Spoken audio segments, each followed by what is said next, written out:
గణేష్ గారు ఇక్కడన్న అన్న చెప్పు. ఇది తీన్మార్ సరిగా ఆడని టైంలో నిరాశలో ఉన్నప్పుడు గబ్బర్ సింగ్ సినిమా మీకు పిలిచే అవకాశం ఇచ్చారు. సో అప్పుడు ఏంటి మీ ఫీలింగ్? బా పల్లెడిగా బా. మీ పేరన్నా? రాజాబాబు. రాజాబాబు గారు రాజా లాంటి క్వశ్చన్ వేసావు.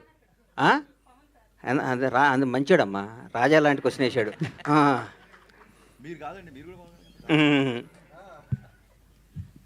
తీన్మార్ కూడా బ్లాక్ బాస్టర్ సినిమా వద్దనుకునేవాడు నేను, ఎందుకంటే భలే ఉంటుంది సినిమా, భలే గుండెకి హద్దుకునే సినిమా అది. చిన్న చిన్న మిస్ చేయడం వల్ల మిస్ అయిపోయింది. దాని టైలర్ ఈ రోజు కూడా నిన్న మొన్న సినిమా చూస్తుంటే ఏమో ఈ సినిమా ఎందుకు ఆడలేదని పెద్ద $1 million క్వశ్చన్ నాకు. ఆ తర్వాత ఆ సినిమా ఫీల్ అయ్యి బాగా డిప్రెషన్, నేను బాగుంటే హీరో గారు మాట్లాడుకొని నన్ను పిలిచి, మహానుభావుడు, ఈ సందర్భంగా ఆయన్ని ధన్యవాదాలు చెప్తూ క్షమించమని కోరుతున్నా, మంచి గుర్తు చేశారు నాకు. ఈ అవకాశాన్ని వచ్చిన వార్త ఫస్ట్ చెప్పి మాట్లాడి పెట్టి త్రివిక్రమ్ శ్రీనివాస్ గారు. త్రివిక్రమ్ గారు పొరపాటున ఎవరో ఫ్యాన్ ఫోన్ చేస్తే మనం ఏ మూడ్లో ఉన్నామో నోరు జారటం వల్ల చాలా తప్పు చేశానని ఫీల్ అయ్యాను, చాలా బాధపడిన. తర్వాత ఇద్దరు మాట్లాడుకున్నది వేరే విషయం, కానీ ఈ సందర్భంగా ఆయన క్షమాపణ చెప్పాల్సిన బాధ్యత నాకుంది. నాకు ఈ సినిమా రావటానికి, ఈ సినిమాని గణేష్ హరీష్ శంకర్ డైరెక్టరు, నేను ఫస్ట్ ఆ సినిమా కొన్న నాతోనే కొనిచ్చాడు హీరో గారు.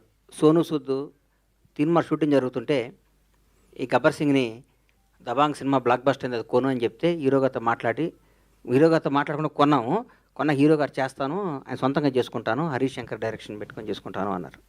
మొత్తం ఫోటోషూట్ కూడా అయిపోయింది, గుర్తుందన్నా నీకు? ఫోటోషూట్ కూడా అయిపోయింది, అంత అయిపోయింది. ఒకరోజు హీరో గారు త్రివిక్రమ్ గారు నన్ను పిలిచి నాకు అవకాశం ఇచ్చారు, నా జీవితాన్ని మార్చారు, నా బతుకు అర్థం చెప్పారు. ఈ సందర్భంగా తీన్మార్ను కూడా దాన్ని అద్భుతంగా చేసి మళ్ళీ రిలీజ్ చేస్తా సార్ దాన్ని. ఎందుకంటే ఇంతకుముందు పవన్ కళ్యాణ్ గారిది ఒకసారి ఫ్లాప్ సినిమా మళ్ళీ రిలీజ్ చేసి సూపర్ హిట్ చూపించాలని నా కోరిక, అది చూపిస్తాను మీకు. అన్న ఇంకో క్వశ్చన్, మీరు ఇప్పుడు అధికారంలో ఉన్న తెలుగు రాష్ట్రాల్లో 2 పార్టీలకు అండగా నిలిచి గవర్నమెంట్ వచ్చేలాగా. నేను ఆంధ్రాకేం అండగా నిలవలేదు సార్. అయితే నేనేం అండగా, ఇక్కడ నేను అభిమాని అంతే. ఎక్కడ కాంగ్రెస్ అభిమాని, అక్కడ పవర్ స్టార్ అభిమాని అంతే.